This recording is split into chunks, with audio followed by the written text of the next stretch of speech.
Usha Purushottam warm. मी Mahindra अकॅडमीची student आहे. सावंतवाडीला जी Mahindra अकॅडमीची branch आहे तिथे मी गेली जवळजवळ 4 ते 5 वर्ष म्हणजे माझ्या दुसऱ्या घरासारखं येते लायब्ररी. सकाळी 7 पासून अभ्यासाची जी सुरुवात व्हायची माझी ती जवळजवळ रात्री 9 साडेनऊ पर्यंत म्हणजे माझ्या घरापेक्षा मी जास्त वेळ लायब्ररीमध्ये स्पेंड केला. आणि आमच्या सावंतवाडीमध्ये स्पर्धा परीक्षेसाठी एखादी म्हणजे स्पर्धा परीक्षेची तयारी करणाऱ्या मुलांसाठी एखादी लायब्ररी असावी असा एक विचार महेंद्र सरांनी तो करून आणि आमच्यासाठी तिथे एक लायब्ररी ओपन केली. आणि त्या लायब्ररीच्या पाठबळामुळे त्या पाठिंब्यामुळे आज तलाठी STISO सारखे पोस्ट आणि राज्यसेवा प्रिलिम्स असेल म्हणजे तिथे बसून आम्ही जो अभ्यास केला त्याचं आता फळ आम्हाला मिळायला लागलंय.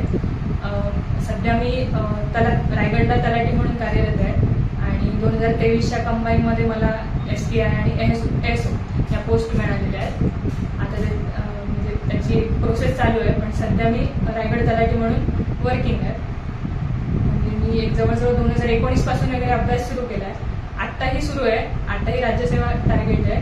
पण सध्या म्हणजे आम्हाला जेव्हा गायडन्सची गरज होती म्हणजे आम्ही फक्त 12वी झालेलो आणि आम्हाला काहीच कळत नव्हतं त्यावेळी महिंद्रा अकॅडमी होती आणि त्यावेळी आम्हाला त्यांनी खूप गायडन्स केला. तिथे सर असतील महेंद्र सर असतील त्यांनी म्हणजे फक्त MPSC करा असे सांगणारे खूप असतात पण ॲक्च्युअलमध्ये ते काय आहे त्याच्यात त्याचे म्हणजे त्याच्यामध्ये कसा अभ्यास केला पाहिजे त्याच्यामधले काय विषय असतात मग कुठल्या पोस्ट असतात अगदी कुठल्या पोस्ट असतात हेही माहिती नव्हतं. फक्त MPSC करायचं आपल्याला अधिकारी व्हायचं एवढं माहिती होतं. मग ते सगळं सांगण्यापासून आत्तापर्यंत म्हणजे आत्ताही कधी गरज लागली तरी महेंद्र सर असतात म्हणजे इव्हन पोस्टिंग झाल्यानंतर सुद्धा.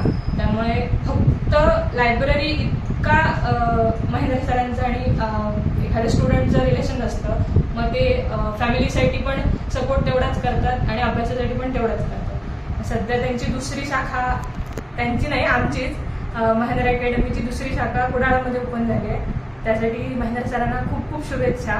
त्यांची ह्या शाखेतनं सुद्धा त्यांना खूप खूप म्हणजे आत्ता सध्या सावंतवाडीचा 2 ते 3 रिझल्ट जनरेट झाले आहेत. कुडाळमधनं पहिल्याच वर्षी त्यांना जास्तीत जास्त रिझल्ट त्यांचे आले पाहिजेत ह्या शुभेच्छा माझ्याकडनं.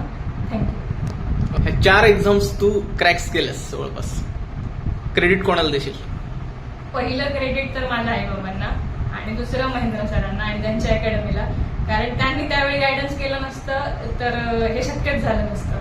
म्हणजे आपण अभ्यास करतो पण आपल्याला डायरेक्शन पाहिजे असते. आपली तयारी असते मेहनत करण्याची आपण आपलं 100% देऊ शकतो पण जोपर्यंत आपल्याला एक डायरेक्शन मिळत नाही बाबा तू असं असं कर अशा डायरेक्शनने जा असे हे विषय वाच किंवा हे अशा स्ट्रॅटेजीज वापर.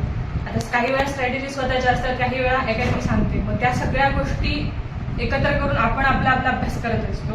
मग त्याच्यात इम्पॉर्टंट रोल हा माझ्यासाठी तरी महेंद्रा अकॅडमीचा आहे आणि तिथल्या सगळ्या सरांचा आहे ज्यांनी मला त्यावेळी गाईड केलं. त्या सगळ्या सरांचा म्हणजे हे जे काही तलाठी STISO PSI राज्यसेवा प्रिलिम्स राज्यसेवा मेन्स सगळ्या ज्या गोष्टी आहेत त्या सगळ्या आईवडिलांनंतर क्रेडिट द्यायचं असेल तर सगळं महेंद्रा अकॅडमीला आहे. असे नवनवीन व्हिडिओ पाहण्यासाठी कोकणशाहीचं YouTube चॅनल सबस्क्राईब करा व बेल बटन प्रेस करा. तसेच फेसबुक पेज लाईक करा आणि इंस्टाग्राम पेज व ट्विटर पेजला फॉलो करायला विसरू नका.